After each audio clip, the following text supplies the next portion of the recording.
ಎಲ್ಲರಿಗೂ ನಮಸ್ಕಾರ. ಕೆಲವು ತಂದೆ ತಾಯಿಗಳು ಹೆಣ್ಣುಮಕ್ಕಳನ್ನ ತುಂಬ ಸುಖವಾಗಿ ಬೆಳೆಸ್ತಾರೆ. ಮನೆಯಲ್ಲಿ ಒಂದು ಕೆಲಸ ಮಾಡೋದಕ್ಕೆ ಬಿಡೋದಿಲ್ಲ.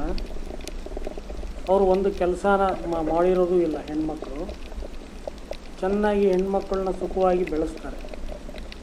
ಬೆಳೆಸಿ ಅವರು ಮದುವೆ ಮಾಡಿ ಕೊಡ್ತಾರೆ. ಮದುವೆ ಮಾಡಿದ ಮೇಲೆ ಆಕೆ ಗಂಡನ ಮನೆಗೆ ಹೋಗ್ತಾಳೆ. ಗಂಡನ ಮನೆಗೆ ಹೋದಾಗ ಅಲ್ಲಿ ತಾನು ಮಾಡಬೇಕಾದಂತಹ ಮುಖ್ಯ ಕರ್ತವ್ಯಗಳನ್ನು ಮಾಡಬೇಕಾಗುತ್ತೆ. ಅಡುಗೆ ಮಾಡೋದಾಗಿರ್ಬೋದು, ನೆಲ ಒರೆಸೋದು, ಕಸ ಹೊಡೆಯೋದು, ಬಟ್ಟೆ ಒಗೆಯೋದು, ಈ ಥರ ಮನೆ ಕೆಲಸಗಳನ್ನ ಮಾಡಬೇಕಾಗತ್ತೆ. ಅವಳು ಹೊಸದಾಗಿ ಮದುವೆಯಾಗಿ ಬೇರೆ ಮನೆಗೆ ಹೋಗಿರ್ತಾಳೆ. ಅಲ್ಲಿ ಎಲ್ಲರೂ ಏನು ಎಕ್ಸ್ಪೆಕ್ಟ್ ಮಾಡ್ತಾರೆ ಅಂದರೆ, ನಮ್ಮ ಮನೆ ಸೊಸೆ ನಮ್ಮನ್ನೆಲ್ಲ ಚೆನ್ನಾಗಿ ನೋಡ್ಕೋತಾಳೆ ಅಂತ ಎಕ್ಸ್ಪೆಕ್ಟ್ ಮಾಡಿರ್ತಾರೆ.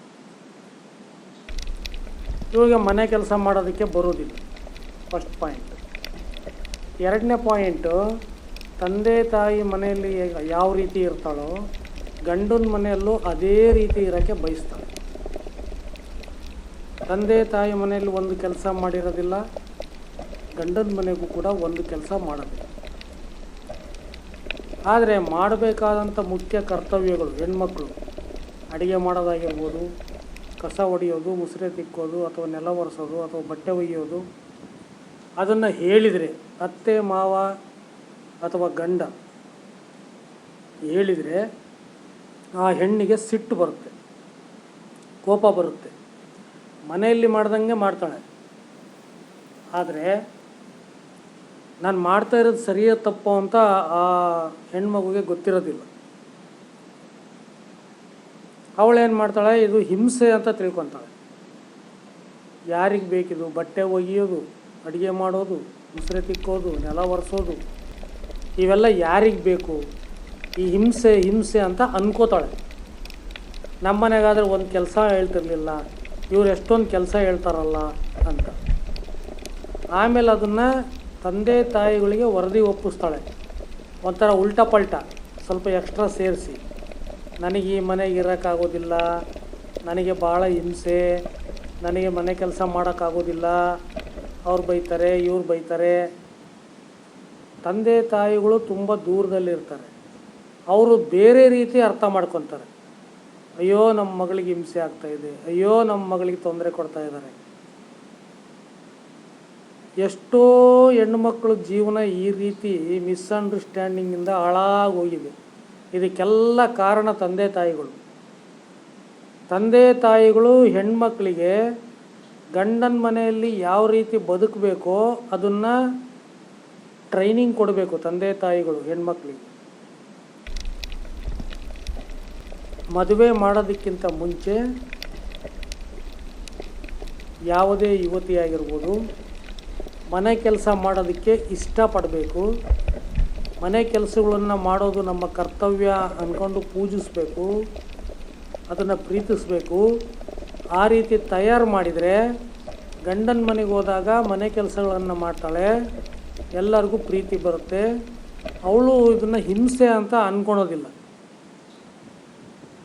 ಕೆಲವು ತಂದೆ ತಾಯಿಗಳು ಮಕ್ಕಳಿಗೆ ಮದುವೆ ಆಗುತ್ತೆ, ಅವ್ರ ಮುಂದೆ ಸಂಸಾರ ಯಾವ ರೀತಿ ಇರಬೇಕು ಅಂತ ಹೇಳೇ ಕೊಟ್ಟಿರಲ್ಲ. ಹೆಣ್ಣು ಮಕ್ಕಳಿಗೆ ಆ್ಯಕ್ಚುಲಿ ಯಾವುದೇ ಜ್ಞಾನನೇ ಇರಲ್ಲ. ಹೆಣ್ಮಕ್ಳು ಏನು ಮಾಡ್ತಾರೆ,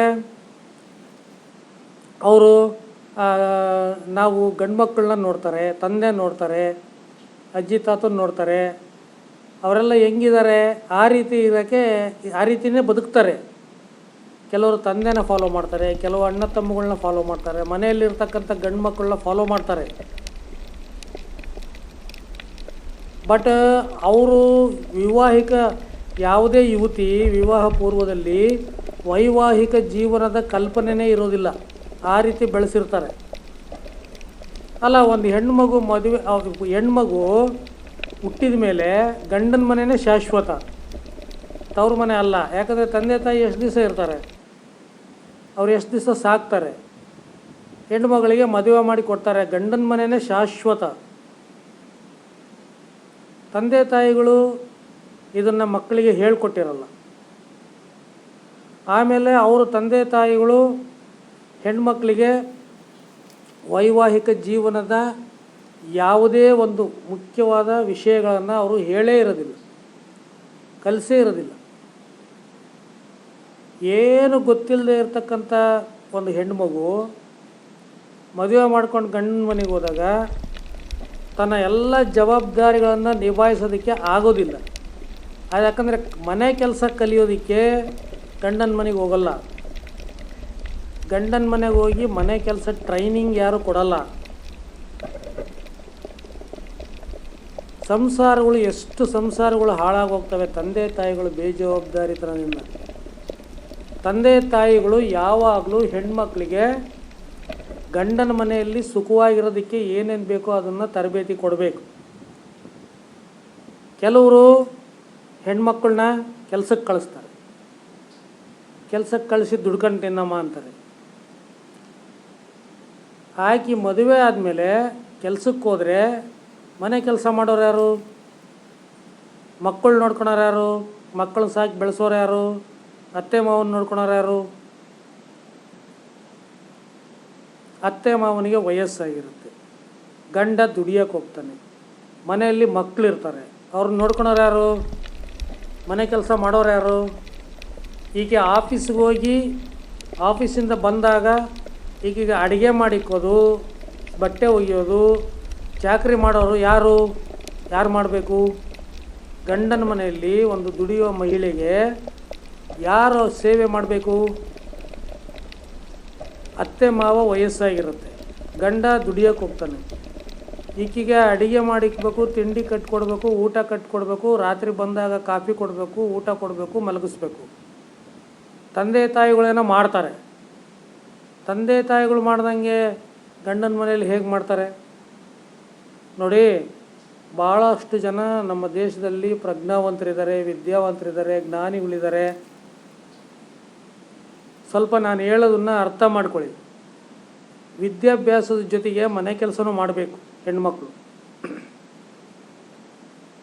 ವಿದ್ಯಾಭ್ಯಾಸದ ಜೊತೆಗೆ ಮಾನವೀಯ ಮೌಲ್ಯಗಳನ್ನು ಕೂಡ ಕಲಿಬೇಕು ಹೆಣ್ಮಕ್ಳು. ವಿದ್ಯಾಭ್ಯಾಸದ ಜೊತೆಗೆ ಸಂಸಾರದ ಜವಾಬ್ದಾರಿಗಳನ್ನು ಯಾವ ರೀತಿ ನಿಭಾಯಿಸಬೇಕು ಅನ್ನೋದನ್ನು ಅರಿತಿರಬೇಕು, ಗೊತ್ತಿರಬೇಕು, ಅಕ್ಕಪಕ್ಕ ನೋಡಿ ಕಲ್ತಿರಬೇಕು, ಗುರು ಹಿರಿಯರಿಂದ ಕಲ್ತಿರಬೇಕು. ಹೆಣ್ಣುಮಕ್ಕಳು ಸೃಷ್ಟಿ ಮಾತೆ. ಈ ಜಗತ್ತಿನಲ್ಲಿರ್ತಕ್ಕಂಥ ಎಲ್ಲ ಜೀವಿಗಳು ಬಂದಿರೋದು ಹೆಣ್ಣಿನಿಂದ. ಅವರು ಆರೋಗ್ಯವಾಗಿದ್ದರೆ ಎಲ್ಲ ಆರೋಗ್ಯವಾಗಿರ್ತಾರೆ, ಅವರ ರೋಗಿಯಾಗಿದ್ದರೆ ಎಲ್ಲರೂ ರೋಗಿಗಳಾಗಿರ್ತಾರೆ, ಇಡೀ ದೇಶನೇ ರೋಗಿಯಾಗಿರುತ್ತೆ. ಹೆಣ್ಮಕ್ಳನ್ನ ಭಾಳ ಕೇರ್ಫುಲ್ಲಾಗಿ ಬೆಳೆಸಬೇಕು ತಂದೆ ತಾಯಿಗಳು.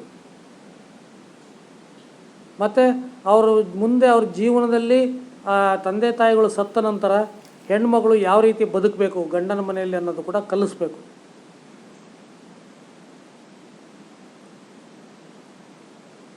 ಯಾವುದೇ ಕಾರಣಕ್ಕೂ ಹೆಣ್ಮಕ್ಳನ್ನ ಗೃಹಿಣಿಯಾಗಿರೋದಕ್ಕೆ ತರಬೇತಿ ಕೊಡಬೇಕು. ತಂದೆ ತಾಯಿಗಳು ಗೃಹಿಣಿಯರಾಗಿರಬೇಕು. ಭಾಳಷ್ಟು ಜನ ಹೆಣ್ಮಕ್ಳು ತಂದೆನ ಅಣ್ಣ ತಮ್ಮಗಳನ್ನ ನೋಡಿ ಅವ್ರ ಥರನೇ ಓದಿ, ಅವ್ರ ಥರನೇ ಕೆಲಸಕ್ಕೆ ಹೋಗಿ, ಅವ್ರ ಥರನೇ ಪ್ಯಾಂಟು ಶರ್ಟ್ ಹಾಕ್ಕೊಂಡು ಅವ್ರ ಥರನೇ ದುಡಿಬೇಕು ಅಂತ ಇರ್ತಾರೆ. ಅವ್ರಿಗೆಲ್ಲ ಪರಿವರ್ತನೆ ಮಾಡಬೇಕು ತಂದೆ ತಾಯಿಗಳು. ಕೆಲಸಕ್ಕೆ ಹೋಗು ದುಡಿ ಅನ್ನೋದನ್ನು ಶಿಫಾರಸು ಮಾಡಬಾರ್ದು. ಎಷ್ಟನ ಓದಲಿ, ಮನೆಯಲ್ಲಿ ಎಲ್ಲ ಸದಸ್ಯರು ಇರ್ತಾರೆ ನೋಡು. ತಾಯಿಯಾಗಿ, ಅತ್ತಿಗೆಯಾಗಿ, ನಾದಿನಿಯಾಗಿ, ಸೊಸೆಯಾಗಿ, ಹೆಂಡತಿಯಾಗಿ, ಮಗಳಾಗಿ ಎಷ್ಟೊಂದು ಅವತಾರಗಳನ್ನು ಎತ್ತಬೇಕಾಗತ್ತೆ ಒಂದು ಹೆಣ್ಣು. ತನ್ನ ಸ್ಥಾನದಲ್ಲಿ ಯಾವ್ಯಾವ ಸ್ಥಾನದಲ್ಲಿರಬೇಕೋ ಆ ಸ್ಥಾನದಲ್ಲಿರ್ತಕ್ಕಂಥ ಗುಣಗಳು, ಆ ಸ್ಥಾನದಲ್ಲಿ ಜವಾಬ್ದಾರಿ ಕೆಲಸಗಳು, ಅವನ್ನೆಲ್ಲ ಯಾವ ರೀತಿ ನಿಭಾಯಿಸಬೇಕು.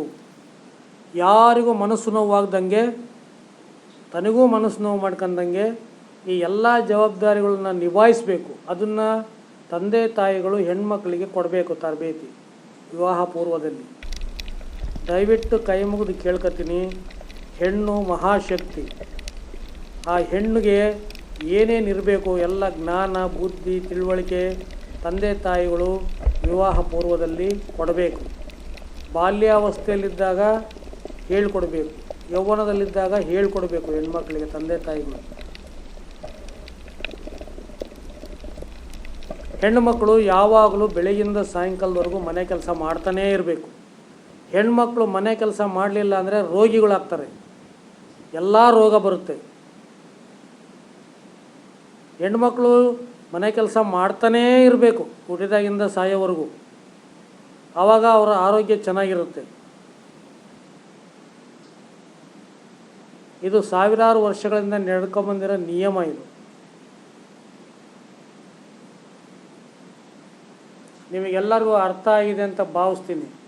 ಈ ವಿಡಿಯೋವನ್ನು ಮುಂದಿನ ವಿಡಿಯೋದಲ್ಲಿ ಕಂಟಿನ್ಯೂ ಮಾಡ್ತೀನಿ. ಧನ್ಯವಾದಗಳು.